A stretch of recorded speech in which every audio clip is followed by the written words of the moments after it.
So Claudia, what do you like to do before you sleep? Let's find out. Okay, so many people have problems sleeping. Insomnia is a big thing. Yeah, there are websites dedicated to selling their remedies for sleeping and curing insomnia. Yeah. And a lot of people actually recommend a pre-sleep ritual. So basically you have certain set of things that you do before you sleep. Do you have one? Yeah, I do. To answer the question, first you have to understand that I usually sleep between 4 a.m. and 6 a.m. I'm very much a night person, and then I'll sleep all the way until noon, and then get up, do my work, go along with my life. But my pre-sleep ritual starts usually about 2 hours before I sleep. It starts with me thinking I should sleep early today. Okay. Yeah. The procrastinator. Yes. Yes.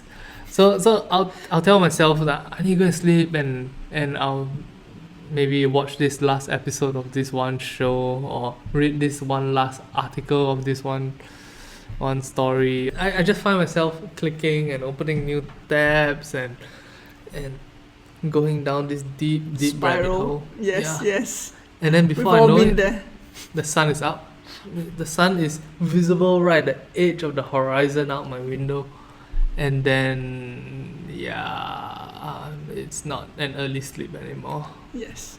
And then you realize that you need to sleep. And then, so right before you go to sleep, so you just plop onto bed, and then 10 seconds later, you're out. Yeah, Is that it? because I'm so tired. It's already 6 a.m. and Right, okay, so you already feel tired, and then you've been dragging it because you are surfing nonsense on the internet. And then eventually you're like, okay, it's time, and then you go to bed and you sleep. yeah, because the sun is up, and if it's any higher, I probably won't be able to fall asleep, because Right. it's really hard for me to sleep when there's sunlight coming in. I see it, I'm like, oh no, last chance to sleep. And I go to run to the bed, fall down, it's like, and then fall asleep. Have you ever missed that point, that moment where like you have to go to bed and then you missed it? Yeah. So you didn't sleep the whole day? No, I did go to sleep, but it took maybe like 15 to 30 minutes to fall asleep. That to me is quite long, because normally it's just a lie down kind of thing, you know? Okay. The 15 to 30 minutes is normal for a lot of people, Really? including myself. So I used to have a lot of problems sleeping at night. Sleeping at any point in the day. So I cannot go to sleep. So when I'm about to go to sleep at around, usually my bedtime is about, like when I had problems sleeping, it was about 10:30 to 11, around there. So I would go to bed at 10 plus and try to sleep. And I would always just keep flipping around and not sleep. And it sucks. And that happens for a couple of, maybe an hour or two. Whoa. And then, it's crazy annoying. And then I get so frustrated. I get out of bed, go grab some milk, drink some milk. And then sometimes that works. And when it doesn't, I have to go to the toilet and just keep making myself move around until I eventually decide that, you know what, if I sleep or if I don't sleep, it doesn't make a difference anymore. I should just stay on the bed and hopefully sleep. So that's like the ultimate point where I'm like, I'm just giving up. I'm not even gonna care. If I sleep, I sleep. If I don't sleep, I don't sleep. It doesn't matter. And then when I realize that keeps happening and it is becoming a cycle, it gets me so frustrated. I decided to look for remedies, right? So I need to solve this insomnia issue. And this is not even bad. I have friends who go to bed at like 10 and they can't sleep until like 6. Whoa. Yes. 6? It's terrible. 10 to 6? Yeah, that's like a normal sleep schedule. And they spend 1/3 of the entire day trying to get to sleep. And then they in the end what they do is they decide to not sleep that whole day until like 24 hours later, and then they crash. So it's terrible. So one of the things that I found out was that you should have a sleep schedule, which is basically doing certain things before you go to sleep. So what I did was I started to turn off all the electronics earlier, like maybe an hour earlier. Okay. Right. So before my sleep time, my bedtime, I will turn off the computer, turn off my phone. Or well, my phone's not off, but I just leave it aside. And then I grab a book and I try to read it. And most of the time, it's hard for me to focus because I'm thinking about other things. But the key to it for me is to really delve into the story.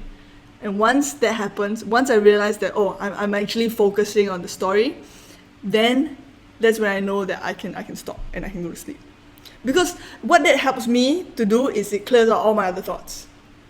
That's mostly the reason why I cannot sleep, because there's so many things going on in my head and I need to think about what I'm going to do tomorrow, what I'm going to do today, what happened already, and things that I need to plan.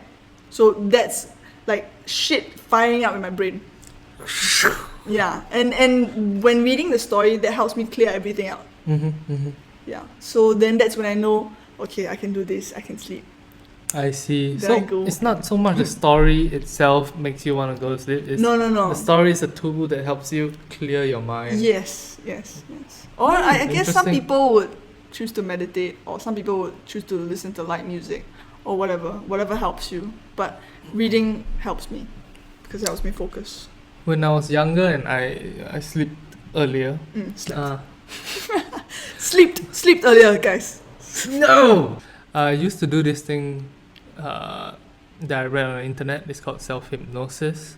So basically what you do is you lie down in bed, you get comfortable, you straighten out your shirt. Oh, if you're not wearing shirts, that's great. Then you close your eyes and you imagine yourself at the top of a flight of stairs.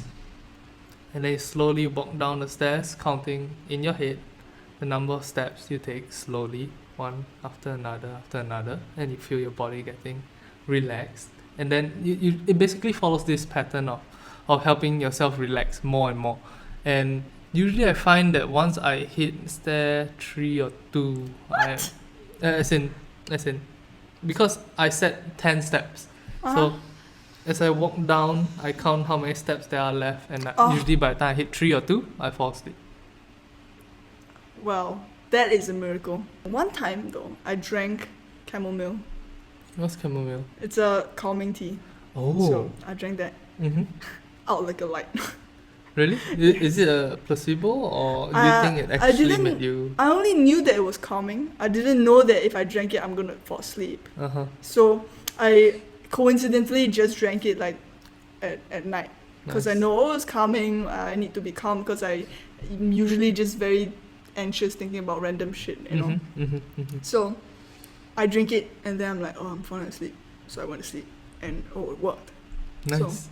So I guess if you are having trouble sleeping, what you can try is the chamomile tea, or self-hypnosis. That might work for you. Or milk. Might work. Warm milk. I Or heard. stretching your entire day really, really long, and then at the end of the entire day, you run to the bed and then you fall asleep. No. That's not healthy at all. So did any of these tips work for you? Let us know in the comment section below. Don't forget to like and subscribe. And we'll see you in the next video. Bloop bloop.